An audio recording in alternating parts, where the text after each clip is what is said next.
ನಿನಗಾಗಿ ಇದಕ್ಕೆ ಯಾವುದೂ ಸಂಬಂಧ ಇಲ್ಲ ಸರ್, ಲಿಂಕ್ ಇಲ್ಲ. ಇದೊಂದು ಟೈಟ್ಲ್ ಅಷ್ಟೇ, ಓನ್ಲಿ ಟೈಟ್ಲ್ ಅಷ್ಟೇ ತೊಗೊಂಡಿರೋದು.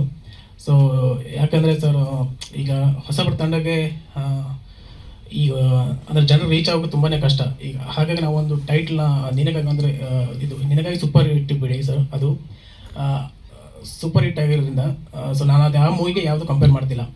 ಆದರೆ ನಾನು ಇದಕ್ಕೆ ಯಾಕೆ ಇಟ್ಟಿದ್ದೀನಿ ಅಂದರೆ ಒಂದು ಸೂಪರ್ ಹಿಟ್ ಮೂವಿ ಟೈಟ್ಲ್ ಇಟ್ಕೊಂಡ್ರೆ ನಾವು ಜನರಿಗೆ ಬೇಗ ರೀಚ್ ಆಗ್ಬೋದು ಅನ್ನೋ ಒಂದು ಪ್ರಮೋಷನ್ ಪರ್ಸ್ಪೆಕ್ಟಿವಿಂದ ಇಟ್ಟಿದ್ದೀವಿ ಸರ್. ಹೌದು ಸರ್, ಹೌದು ಸರ್, ಹೌದು ಸರ್. ಇದು ಒಂದು ಲವ್ ಸ್ಟೋರಿ ಸರ್. ಇದರಲ್ಲಿ ಒಂದು ಕಾಮಿಡಿ ಹಾಗೆ ಡ್ರಾಮಾ ಎಲ್ಲ ಇರುತ್ತೆ ಸರ್. ಫ್ಯಾಮಿಲಿ ಸಮೇತ ಕೂತು ನೋಡ್ಬೋದು. ಪ್ರತಿಯೊಬ್ಬರಿಗೂ ಸರ್ ನೋಡಿ, ಒಂದು ವಯಸ್ಸಾದ ವ್ಯಕ್ತಿಗೂ, ಒಂದು 50 ವರ್ಷ ಏಜ್ ಆದ ಒಂದು ವ್ಯಕ್ತಿಗೂ ಸರ್ ಅವನ ಲವ್ ಬಗ್ಗೆ ಕೇಳಿದಾಗ ಅಷ್ಟೇ ಇಂಟ್ರೆಸ್ಟಿಂದ ಹೇಳ್ತಾನೆ ಸರ್ ಅವನು. ಸೊ ಈ ಮೂವಿ ನೋಡಿದಾಗ ಪ್ರತಿಯೊಬ್ಬರಿಗೂ ನೋಡಿದಾಗ ಅವರು ಹಳೆ ಲವ್ಗಳನ್ನ ನೆನಪಾಗಬೇಕು. ಸೊ ಆ ಥರ ಇರುತ್ತೆ ಸರ್, ನೆನಪಾಗತ್ತೆ ಸರ್. ಇಲ್ಲ ಸರ್, ಇದು ನಂದು ಯಾವುದ್ರಲ್ಲೂ ವರ್ಕ್ ಮಾಡಿಲ್ಲ. ಶಾರ್ಟ್ ಮಿಸ್ ಮಾಡ್ತಿದ್ದೆ ಸರ್. ಇದೇ ನನ್ನ ಮೊದಲನೇ ಮೂವಿ ಸರ್. ಸರ್ ಇದು ಶೂಟ್ ಬಂದ್ಬಿಟ್ಟು ಕನಕಪುರ ಕಾಲೇಜಲ್ಲಿ ಒಂದು ಶೂಟ್ ಮಾಡಿದ್ದೀವಿ.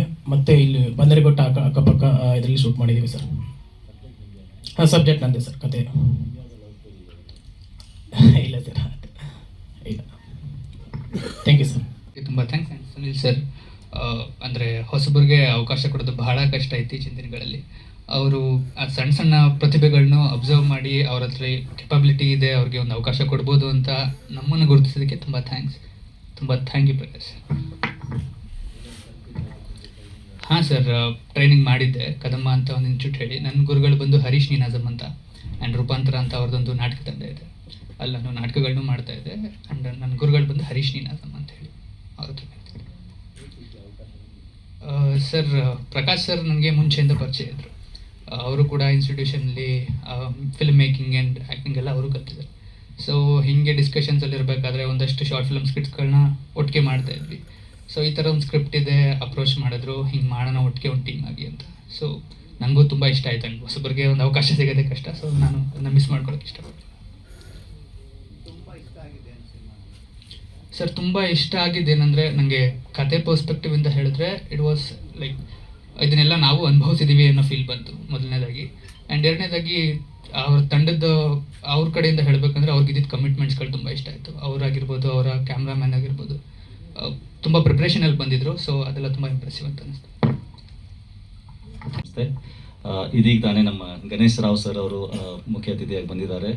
300ಕ್ಕಿಂತ ಹೆಚ್ಚಿಗೆ ಚಲನಚಿತ್ರಗಳಲ್ಲಿ ಆ್ಯಕ್ಟ್ ಮಾಡಿದಂಥ ಒಬ್ಬ ಕಲಾವಿದರು ನಮ್ಮ ಜೊತೆಗಿದ್ದಾರೆ. ತುಂಬ ಖುಷಿಯಾಗಿದೆ. ತಮಗೆ ಸ್ವಾಗತ ಸರ್. ಸೊ ಇವತ್ತು ನಾವು ನಮ್ಮ ಸಂಸ್ಥೆಯಿಂದ ಒಂದು 2 ಸಿನಿಮಾಗಳ ಬಗ್ಗೆ ಅನೌನ್ಸ್ಮೆಂಟ್ ಮಾಡ್ತಾ ಇದ್ದೀವಿ. ಒಂದು ನಿನಗಾಗಿ ಸಿನಿಮಾದ ಚಿತ್ರೀಕರಣ ಮುಕ್ತಾಯವಾಗಿ ಈಗ ಪೋಸ್ಟ್ ಪ್ರೊಡಕ್ಷನ್ ಕೆಲಸಗಳು ಪ್ರಾರಂಭವಾಗ್ತಾ ಇದೆ. ಸೊ ಅತಿ ಶೀಘ್ರವೇ ನಮ್ಮ ಪೋಸ್ಟ್ ಪ್ರೊಡಕ್ಷನ್ ಕೆಲಸಗಳನ್ನ ಮಾಡಿ ಚಲನಚಿತ್ರನ ಥಿಯೇಟರ್ಗಳಿಗೆ ರಿಲೀಸ್ ಮಾಡುವಂಥ ಪ್ರಯತ್ನ ಮಾಡ್ತಾ ಇದ್ದೀವಿ. ಅದೇ ರೀತಿ ಸ್ವಯಂಭವ ಅನ್ನೋ ಚಿತ್ರನ ನಮ್ಮ ಸಂಸ್ಥೆ ವತಿಯಿಂದ ಡಿಸ್ಟ್ರಿಬ್ಯೂಷನ್ ಮಾಡ್ತಾ ಇದ್ದೀವಿ. ಸೊ ಇದೇ ತಿಂಗಳು ಕೊನೆ ವಾರದಲ್ಲಿ ಅಥವಾ ಜೂನ್ ಫಸ್ಟ್ ವೀಕಲ್ಲಿ ಈ ಸಿನಿಮಾನ ಆಲ್ಮೋಸ್ಟ್ ಒಂದು 30ಕ್ಕಿಂತ ಹೆಚ್ಚಿಗೆ ಥಿಯೇಟರ್ಗಳಲ್ಲಿ ರಿಲೀಸ್ ಮಾಡುವಂಥ ಪ್ಲ್ಯಾನ್ ಇದೆ. ಸೊ ಈಗ ತಾನೇ ಜಸ್ಟ್ ನಮ್ಮ ಹಿರಿಯ ಕಲಾವಿದರಂತ ಮೂಗ್ ಸುರೇಶ್ ಅವರು ಬಂದಿದ್ದಾರೆ. ತಮಗೆ ಸ್ವಾಗತ ಸರ್. ಸೊ ಈ ನಮ್ಮ ಸಂಸ್ಥೆ ಬೇಸಿಕಲಿ ಮುಂಚೆ ಕೆಲವೊಂದು ಪ್ರೆಸ್ ಮೀಟ್ಗಳು ನಾನು ಹೇಳಿದ್ದೀನಿ. ಆ್ಯಸ್ ಎ DSK ಸಿನಿಮಾಸ್ ನಾವು 40ಕ್ಕಿಂತ ಹೆಚ್ಚಿಗೆ ಆಲ್ಬಮ್ ಸಾಂಗ್ಗಳನ್ನ ಮಾಡಿದ್ದೀನಿ, ಎಷ್ಟೊಂದು ಶಾರ್ಟ್ ಮೂವಿಗಳನ್ನ ಮಾಡಿದ್ದೀನಿ, ಹಾಗೆ ಸಿನಿಮಾಗಳನ್ನ ಪ್ರೊಡಕ್ಷನ್ ಕೂಡ ಮಾಡಿದ್ದೀವಿ. ಪ್ರೈಮರಿ ನಮ್ಮ ಫೋಕಸ್ ಏನಾಗಿತ್ತು ಅಂದರೆ ಹೊಸ ಪ್ರತಿಭೆಗಳಿಗೆ ಅವಕಾಶಗಳನ್ನ ಕೊಡುವಂಥದ್ದು. ಸೊ ನಮ್ಮ ಡೈರೆಕ್ಟ್ರು ಅಥವಾ ಹೀರೋ ಅವರು ಬಂದು ನಮಗೆ ಮೀಟ್ ಮಾಡಿದಾಗ ಪ್ರಕಾಶ್ ಅವ್ರು ಬಂದು ಈ ಥರ ಒಂದು ಕತೆ ಇದೆ ಸರ್, ಮಾಡಬೇಕಂತ ಇದ್ದೀವಿ, ಒಂದು ಸ್ಮಾಲ್ ಬಜೆಟಲ್ಲಿ ಒಂದು ಕತೆನ ಸ್ಟಾರ್ಟ್ ಮಾಡೋಣ, ನನಗೆ ಸ್ಮಾಲ್ ಸೆಟಪ್ ಕೊಡಿ ಸರ್, ನಮ್ಮದೇ ಆದಂಥ ಒಂದು ಟೀಮ್ ಕಟ್ಕೊಂಡು ಒಂದು ಸಿನಿಮಾನ ಮಾಡ್ಕೊಂಡು ಬರ್ತೀವಿ ಅಂತ ಹೇಳಿದಾಗ ಆ ಕತೆ ಎಲ್ಲ ಕೇಳಿ ಡಿಸ್ಕಸ್ ಮಾಡಿ ಓಕೆ ಮಾಡ್ಬೋದು, ಚೆನ್ನಾಗಿದೆ ಅಂತ ಹೇಳಿ ಟೀಮ್ಗೆ ಗೋ ಹೆಡ್ ಕೊಟ್ಟು ಪ್ರಾಜೆಕ್ಟ್ಸ್ ಕಂಪ್ಲೀಟ್ ಸ್ಕ್ರಿಪ್ಟ್ ಎಲ್ಲ ವರ್ಕ್ ಮಾಡಿ ಇನ್ನೇನು 2 ಡೇಸಲ್ಲಿ ಶೂಟ್ಗೆ ಹೋಗಬೇಕು, ಎಲ್ಲ ಪ್ರಿಪ್ರೇಷನ್ ಆಗಿದೆ. ಆವಾಗ ಇವರು ಮಾಡಿದಂಥ ಕಂಪ್ಲೀಟ್ ಪ್ರೀ ಪ್ರೊಡಕ್ಷನಲ್ಲಿ ಒಂದು ಕಮಿಟ್ಮೆಂಟು, ಡೆಡಿಕೇಶನು, ಇಂಟ್ರೆಸ್ಟು, ನಾವೇನೋ ಮಾಡಬೇಕು. ಅತಿ ಇಂಪಾರ್ಟೆಂಟಾಗಿ ನಾನು ಕಂಡದ್ದೇನೆಂದರೆ ಪ್ರೊಡ್ಯೂಸರ್ ಮೇಲೆ ಡಿಪೆಂಡೆನ್ಸಿ ತುಂಬ ಕಡಿಮೆ ಇತ್ತು. ಪ್ರತಿ ನಿರ್ದೇಶಕ ಅಥವಾ ಒಂದು ತಂಡ ಏನು ಮಾಡುತ್ತೆ ಅಂದರೆ ಪ್ರತಿಯೊಂದು ಸಣ್ಣ ರಿಕ್ವೈರ್ಮೆಂಟ್ನು ಪ್ರೊಡ್ಯೂಸರ್ಗೆ ಕೇಳ್ತಾರೆ. ತುಂಬ ನಿರ್ದೇಶಕರಿಂದ ಇದನ್ನು ನಾನು ನೋಡಿದ್ದೀನಿ ಕೂಡ. ಒಂದು ನೀರು ಬಾಟಲ್ ಬೇಕಾದ್ರೆ ಪ್ರೊಡ್ಯೂಸರ್ಗೆ ಫೋನ್ ಮಾಡಿ ಸರ್ ನೀರು ಬಾಟಲ್ ಬೇಕು ಅಂತ. ಆ ಥರ ಇರುವಂಥ ಸಿಚುವೇಶನ್ಗಳಲ್ಲಿ ಎಷ್ಟೊಂದು ಕೆಲಸಗಳನ್ನ ಬಹುಶಃ ನಂದು 90% ವರ್ಕನ್ನು ಇವರಿಬ್ಬರೇ ಸೇರಿಕೊಂಡು ಎಲ್ಲನೂ ಕೆಲಸ ಮುಗಿಸಿ ನನ್ನ ಮೇಲೆ ಡಿಪೆಂಡೆನ್ಸಿ ನನಗೆ ಫೀಲೇ ಆಗಲಿಲ್ಲ ನಾನು ಇದೊಂದು ಸಿನಿಮಾ ಮಾಡಿದ್ದೀನಿ ಅಂತ.